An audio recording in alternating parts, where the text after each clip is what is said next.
नमस्कार किसान साथियों, मैं आर के यादव। मेरे चैनल को सब्सक्राइब और लाइक करके हमको सपोर्ट करें। मैं आज आपको बताऊंगा किसान साथियों की गेहूं की खेती कैसे की जाती है। गेहूं की खेती का क्या क्या प्रारूप है, क्या क्या तरीके हैं, आज मैं आपको पूरी जानकारी इसके विषय में आपको बताऊंगा। कितनी सिंचाई की जाती है, कितना क्या चीज़ करना चाहिए, मैं आपको पूरी जानकारी आज आपको गेहूँ की खेती के बारे में पूरी जानकारी मैं आपको दूँगा। किसान साथियों, मैं आपको बता रहा हूँ कि अगर आप गेहूं लगाना चाहते हैं अपने खेत में, तो पहले आप अपने खेत की 3 से 4 बार जुताई करें अच्छे तरीके से। जुताई करने के बाद किसान साथियों, उसमें गोबर का जितना भी आपका खेत है, लगभग अगर 1 बीघा है तो उसमें 2 ट्रॉली गोबर डलवा लें। अच्छे से उसको फिर 9 हरवा हर से ट्रैक्टर से उसको जुतवा लें। 2 चास उसको कराने के बाद आप उसके बाद आप उसमें बीजक कराएं। बीजक कराते समय आप अगर आपके क्षेत्र में उपलब्ध है जीरो डील की मशीन, जैसे आ रहा है, जो हर आ रहा है जीरो डील का, आप उसको लगवा सकते हैं। उससे उससे आप उस बीजक करा सकते हैं, या फिर आप रोटावेटर के द्वारा बीजक कराइए। किसान साथियों, आप अगर बीजक करा लिए तो बीजक कराने के आप 21 दिन बाद आप उसमें फर्स्ट सिंचाई करेंगे। 21 दिन बाद आप उसमें फर्स्ट सिंचाई करेंगे। फर्स्ट सिंचाई हल्की सिंचाई की जाती है किसान साथियों। हल्की सिंचाई करने के बाद जब आप सिंचाई करने के 5-6 दिन बाद आप अपने खेत में आएंगे,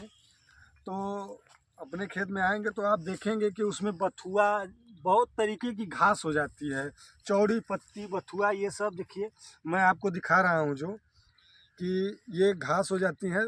सिंचाई के 4-5 दिन बाद, सिंचाई करने के 4-5 दिन बाद आप देखेंगे तो ये सब घास हो जाएगी। तो आप किसी भी कृषि उपचार केंद्र पे जाइए और वहाँ उसको बताइए कि हमारे खेत में ये घास लगी है, तो आपको वो दवा देगा। वो दवा लेके आइए साथियों, और उसका अच्छे से घोल बनाइए। घोल बनाने के बाद आप उसको मशीन में भर के अच्छे से उस खेत में उसका छिड़काव करिए। छिड़काव करने के बाद किसान साथियों, आप उस जिस दिन छिड़काव किए हैं, छिड़काव करने के बाद 2-4 दिन बाद आप उसमें डाई, यूरिया, पोटाश, जितना भी आपका खेत है, जिस हिसाब से आपका खेत है, 1 एकड़ 2 एकड़ जितना भी है, उस हिसाब से आप उसमें डाई, यूरिया, पोटाश मिला के सबका उसका भी छिड़काव करिए।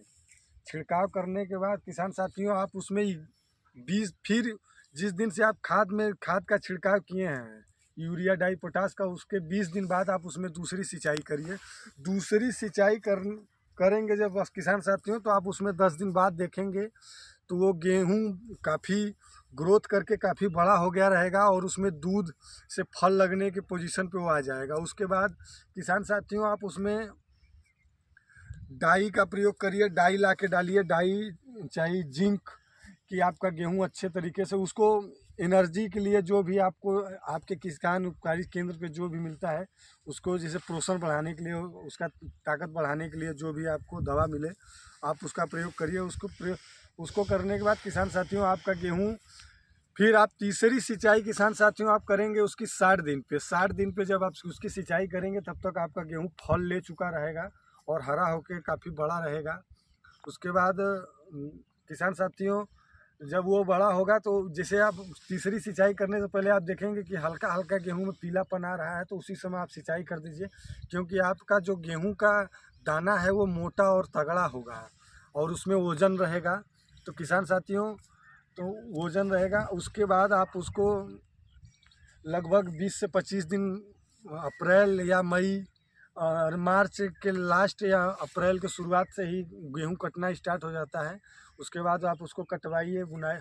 उसके बाद आप देखिए कि गेहूं का बहुत ही अच्छा आपको मुनाफा मिलेगा, बहुत ही अच्छा आपको उसका वो अनुभव मिलेगा कि ये सब करने के बाद अगर आप गेहूं का अगर 1 बीघे में आप गेहूं लगाए हैं, तो अगर आपको 13 से 14 कुंटल अगर आप गेहूं निकालते हैं उसमें से 1 बीघे में 20-20 से खेत में, तो आप जान लीजिए कि बहुत ही अच्छा आपका गेहूं पैदा हुआ है। नमस्कार किसान साथियों।